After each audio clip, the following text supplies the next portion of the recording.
DNA प्रतिकृतिकरण या DNA द्विगुणन के बारे में पढ़ेंगे, जो कि बायोलॉजी का एमपी क्वेश्चन है, जो कि 5 नंबर के क्वेश्चन में आता है। तो इसका परिभाषा देख लेते हैं कि क्या होता है कि डीएनए श्रृंखला द्वारा नए प्रकार के डीएनए का बनना ही डीएनए प्रतिकृतिकरण या डीएनए द्विगुणन कहलाता है। डीएनए द्विगुणन कहलाता है। इसके द्वारा ही जनक के लक्षण अपने संततियों तक पहुँचते हैं। इससे एक श्रृंखला जनक के समान तथा दूसरी श्रृंखला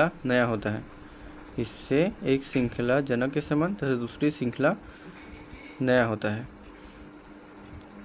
अब यह प्रक्रिया निम्न चरणों में पूर्ण होती है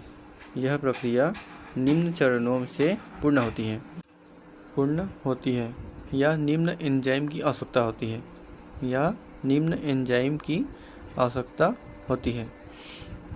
इसमें जो बहुत सारे एंजाइम होते हैं, उसमें पहला एंजाइम होता है डीएनए हेलिकेज। दूसरा होता है डीएनए टोपोआइसोमेरिज्म। तीसरा होता है आरएनए प्राइमर। चौथा होता है डीएनए पॉलीमरेज। पांचवा होता है डीएनटीपीएस।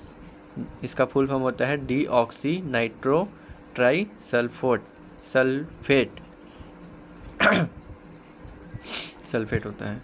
अब इसका चित्र देख लेते हैं कैसे बनेगा। इसको मैं बुक में तो अलग दिया है, इसको मैं अपने सरल भाषा से बता रहा हूँ। ऐसे भी बना सकते हो आप, बोर्ड एग्जाम में अगर आता है तो ऐसे ही बना सकते हो, ये भी सही होता है।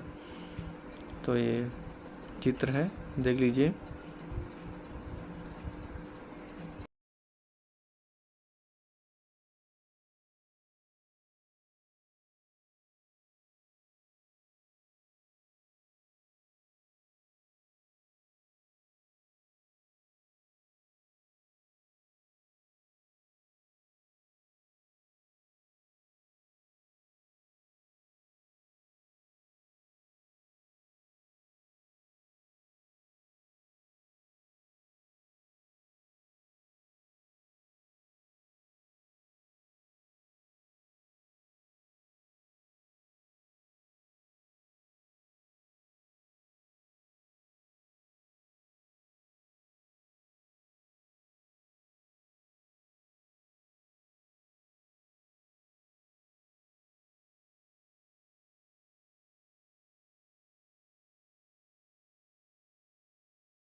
तो ये चित्र था। अब इसके जो एंजाइम उसमें कार्य थे, उसका कार्य देख लेते हैं कि एंजाइम के कार्य क्या क्या होते हैं।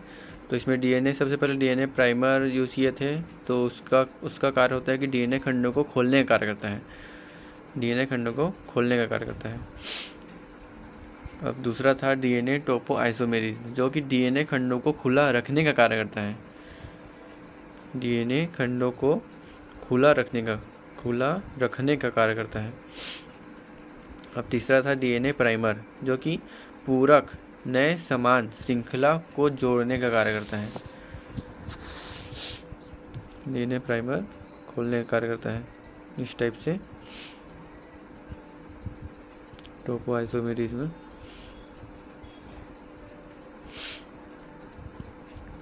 अब तीसरा था आरएनए प्राइमर, ये कि क्या करता है कि पूरक नए समान श्रृंखला को जोड़ने का कार्य करता है। पूरक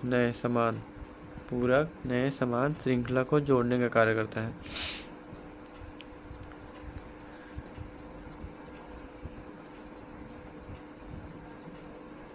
अर्थात कि आरएनए प्राइमर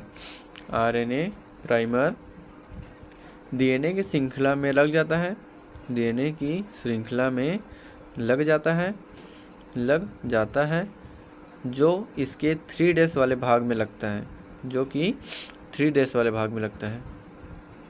अर्थात P' वाले भाग में नए श्रृंखला की शुरुआत नहीं होती, अर्थात 5' वाले भाग से नए श्रृंखला की शुरुआत नहीं होती है। 3' सिरे से ही नए खंड का निर्माण होता है। 3' सिरे से ही नए खंड का निर्माण होता है। 3' सिरे से ही नए खंडों का निर्माण होता है, जो कि डीएनए पॉलीमरेज एंजाइम चिपक जाएगा, फिर नए डीएनए खंड बनेगा, जो कि डीएनए पॉलीमरेज एंजाइम चिपक जाएगा और फिर नए डीएनए खंडों को बनाएगा। एंजाइम चिपक जाएगा फिर नए डीएनए खंडों को बनाएगा। अब आगे देख लेते हैं कि क्या होता है कि डीएनए पॉलीमरेज एंजाइम यूज किए थे, तो उसका कार्य क्या होता है कि डीएनए में न्यूक्लियोटाइडों को जोड़ने का कार्य करता है। न्यूक्लियोटाइडों को जोड़ने का कार्य करता है। अब एक और क्या लिए थे, DNTPS, इसका फुल फॉर्म होता है, इसका फुल फॉर्म आखिरी में बता दिया हूँ शुरू में। तो इसका क्या कार्य होता है कि न्यूक्लियोटाइडों को बनाने का कार्य करता है।